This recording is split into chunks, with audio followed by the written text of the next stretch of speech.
हम सड़क पे उतरेंगे तो बहुत दिक्कत हो जाएगा, क्योंकि अगल बगल के लोग भी आ जाएंगे, क्योंकि सबको पता है खान सर ऐसे पागल की तरह नहीं चिल्लाते हैं। देखिए, अगर प्रशासन की बात में दम है तो प्रशासन हमको अरेस्ट कर ले, आंदोलन खत्म हो जाना चाहिए। लेकिन जिस दिन प्रशासन अरेस्ट कर लेगी, आंदोलन और उग्र हो जाए। नमस्कार, न्यूज़ तक देख रहे हैं आप, और हमारे साथ खास बातचीत करने के लिए लोकप्रिय शिक्षक खान सर हैं। खान सर आज हमारे साथ इस वक्त इसलिए मौजूद हैं क्योंकि बिहार में कहें कि क्योंकि अब पटना से ये आंदोलन जो है आरआरबी एनटीपीसी के तमाम अभ्यर्थी जो परिणाम से नाराज हैं वो अब पटना से बाहर भी प्रदर्शन कर रहे हैं। उन छात्रों की नाराजगी से एक लिंक जो है खान सर की तरफ जोड़ा जा रहा है। एक सवाल उठाया गया है प्रशासन की तरफ से कि खान सर माफिया की भूमिका में हैं और वही छात्रों को उग्र कर रहे हैं, वही छात्रों को रास्ता दिखा रहे हैं और कह रहे हैं कि आप अब सड़क पर जाइए। खान सर, इतना बड़ा आरोप लग रहा है आप पर, सबसे पहले तो आपकी टिप्पणी जानना चाहूंगी, ये प्रतिक्रिया क्या रहेगी प्रशासन ने जो ये बात कहा है? देखिए, अगर प्रशासन की बात में दम है तो प्रशासन हमको अरेस्ट कर ले, आंदोलन खत्म हो जाना चाहिए। लेकिन जिस दिन प्रशासन अरेस्ट कर लेगी, आंदोलन और उग्र हो जाएगा। एक ये समस्या है। दूसरा ये है कि हम लोग पिछले 3 साल से चेता रहे थे कि ये गलत हो रहा है, गलत हो रहा है, गलत हो रहा है। लेकिन आरआरबी इस कदर बेवकूफ़ी करेगी, ये हिंदुस्तान के किसी को नहीं पता था। उनके आगे एक समस्या थी कि उन्होंने एक इंटरमीडिएट के लड़कों को और ग्रेजुएशन के लड़कों को एक कॉमन एग्जाम दिया, पेपर दिया सॉल्व करने के लिए। जेन्युइन है, ग्रेजुएशन वालों को फ़ायदा होगा। ग्रेजुएशन वालों का कट ऑफ गया है लगभग 74-73, इस टाइप का, अलग अलग बोर्ड के हिसाब से गया है। और इंटर वालों का कट ऑफ गया 100 में 96 नंबर। वो ऐसे मर गया वहाँ पे, उसको डबल मारे, आपने उसको कट ऑफ हाई रखा, उधर गया। और दूसरा, जिस पेपर को इंटर के लेवल का किए हैं, ग्रेजुएशन वाला वैसे उसमें हावी हो जाएगा। और एक गलती क्या किया, जो ग्रेजुएशन वाला है उसको एक लड़के को 3-4 जगह उसको रिजल्ट दे दिया गया। तो ये होता है फाइनल सिलेक्शन के दौरान कि आपका रिजल्ट, जैसे पीटी का एग्जाम होता है, वो आपको सिलेक्शन देने के लिए नहीं होता है, भीड़ कम करने के लिए होता है। वहाँ क्या मतलब बनता है कि आप स्टेशन मास्टर बनेंगे, कि आप ट्रैफिक अप्रेंटिस बनेंगे, या फिर आप कमर्शियल अप्रेंटिस बनेंगे, वहाँ क्या मतलब बनता है? वो तो भीड़ छाटने के लिए था। तो लगभग 70 लाख लड़के भरे थे, तो 7 लाख का उसमें रिजल्ट होना था, 20 गुना भीड़ छाट लेते। अब उस भीड़ में आप अलग अलग एग्जाम लेते कि भैया देखो, ग्रेजुएशन वाला है वो हर एक फॉर्म को भर सकता है, अगर आप चाहते हैं सबका एग्जाम देना तो आप सबका एग्जाम दे दीजिए।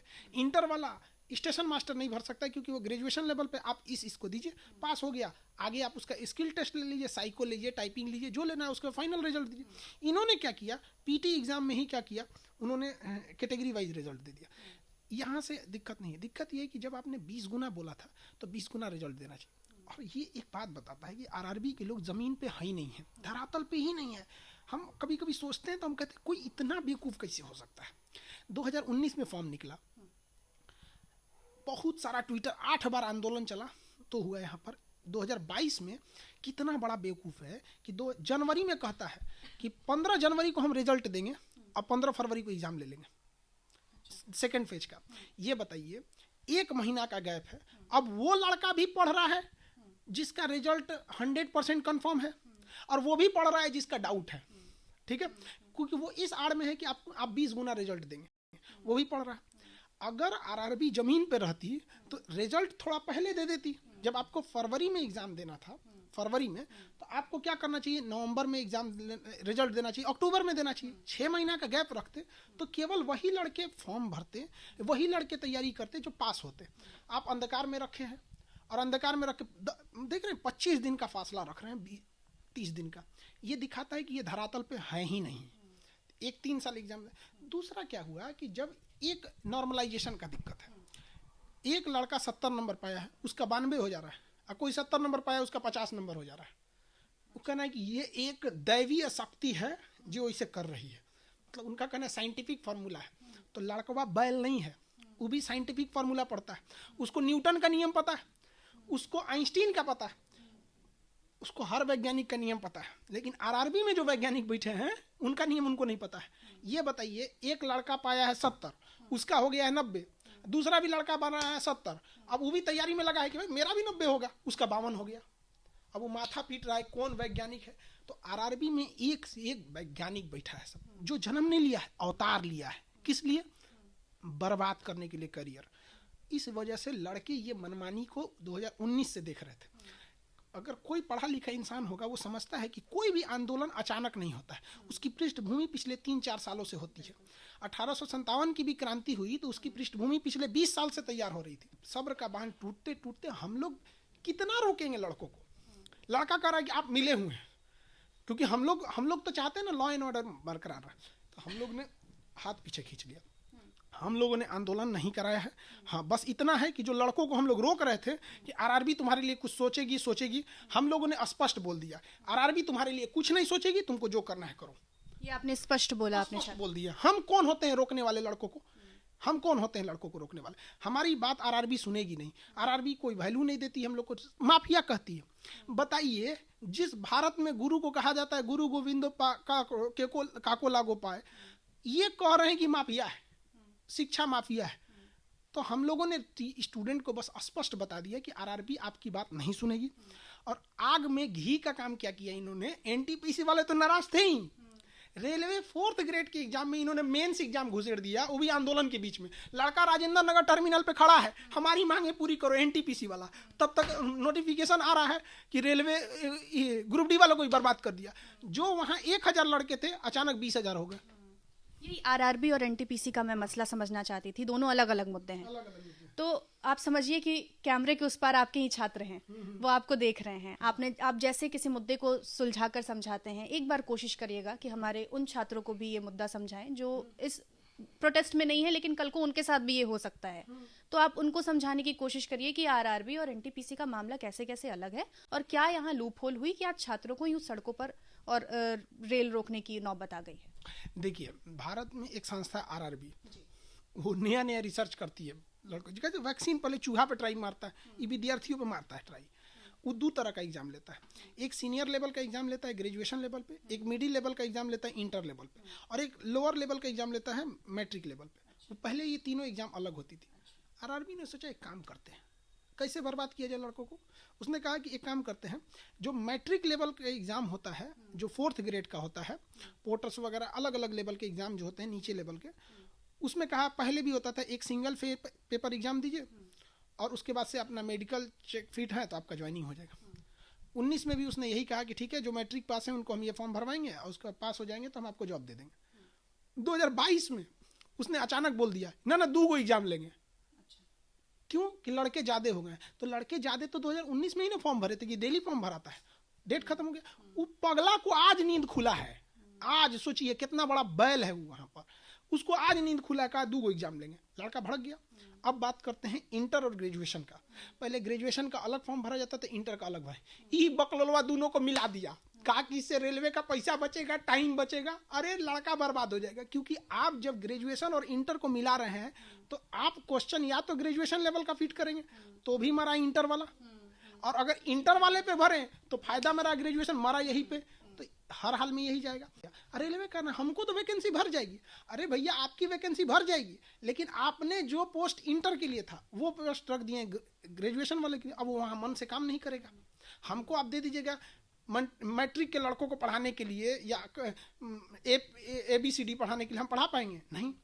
तो वही हो गया कि वहां पर केवल ग्रेजुएशन वाले पहुंच रहे हैं। तो इंटर वाले कह रहे हैं हमको मार डाला रे तुम। इंटर का कट ऑफ कम जाना चाहिए, क्योंकि वो बच्चे जूनियर हैं, उन्हें मौका देना चाहिए। तो उसका कट ऑफ 100 में 96 नंबर, 100 में 100 कर देता, 4 नंबर किसके लिए छोड़ा। और जो ग्रेजुएशन है उनका 75-76 यही कट ऑफ है। तो एक इधर इंटर वाला मरा है और उधर जो मैट्रिक वाले हैं उनको अचानक मुड़ी खजुआ रहा था आरआरबी। ये का है शांत है सब। अच्छा, एकरो बर्बाद करते हैं। 2 एग्जाम देगा तू, मेंस का एग्जाम।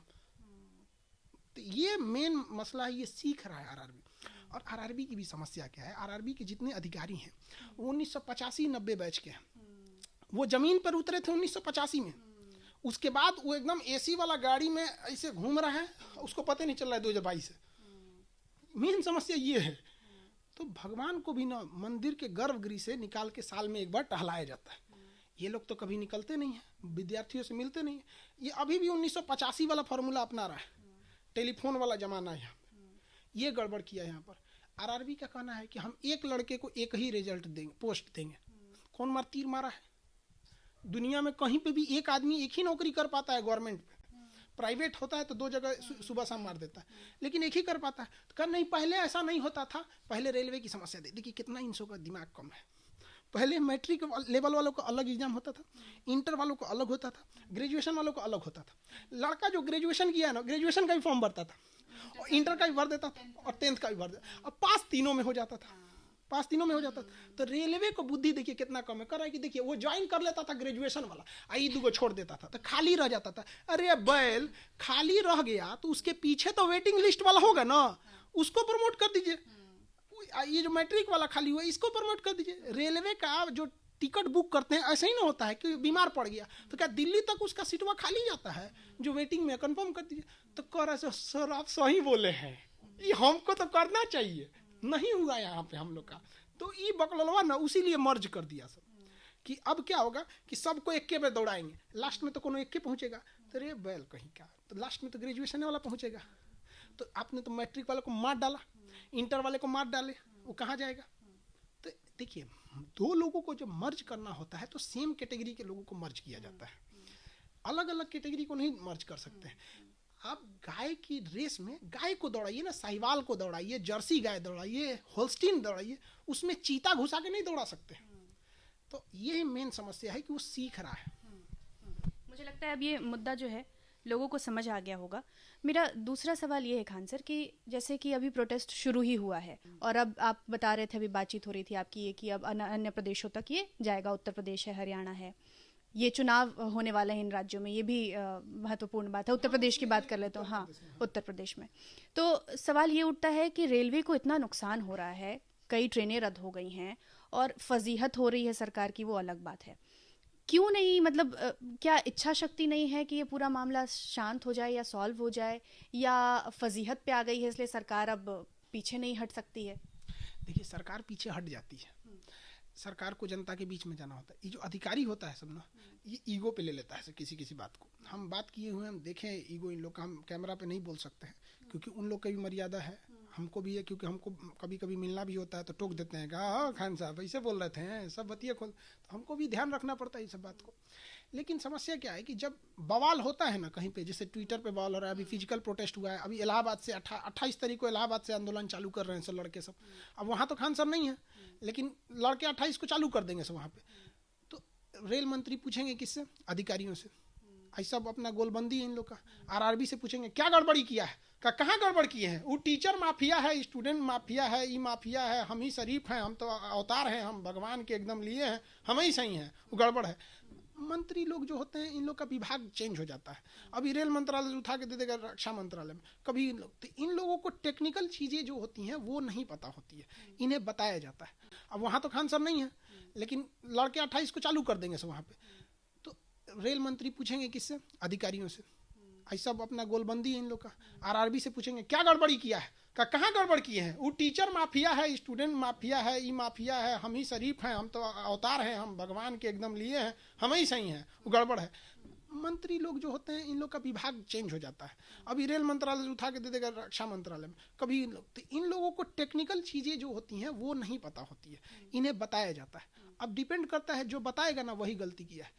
बीच भंवर में नैया डोले तो माझी पार लगाए, अब माझी जब नाय डुबाए उसे कौन बुझाए, कौन बचाए, ये कहा जाता है ना। तो ये ही गड़बड़ हो गया। एक आखिरी सवाल, क्योंकि आपकी भूमिका पर सवाल उठ रहा है कि खान सर की भूमिका है इसमें, खान सर ने बच्चों को राह दिखा दिया है, अब वही उन्होंने ही बच्चों को सड़क पर जाने के लिए कहा। क्या वाकई खान सर की भूमिका है, और अगर भूमिका है तो क्या, क्योंकि कई शिक्षक जो हैं वो सड़क पर हैं, क्या खान सर भी सड़क पर उतरेंगे बच्चों के साथ उन्हें समर्थन देने के लिए? देखिए ये परिस्थिति जन्य सवाल है, हम सड़क पे उतरेंगे तो बहुत दिक्कत हो जाएगा, क्योंकि अगल बगल के लोग भी आ जाएंगे, क्योंकि सबको पता है खान सर ऐसे पागल की तरह नहीं चिल्लाते हैं। जहाँ सर, हम तो ये भी कहते हैं जहाँ सरकार कुछ अच्छा काम करती है ना, तो सरकार के प्रवक्ता जितना अच्छा तरह से नहीं बता पाते हैं ना, उतना हम बता देते हैं। कई बार हमको वो लोग भी फ़ोन करते हैं, खान सर आप इतना अच्छा बताएं, धन्यवाद है आप।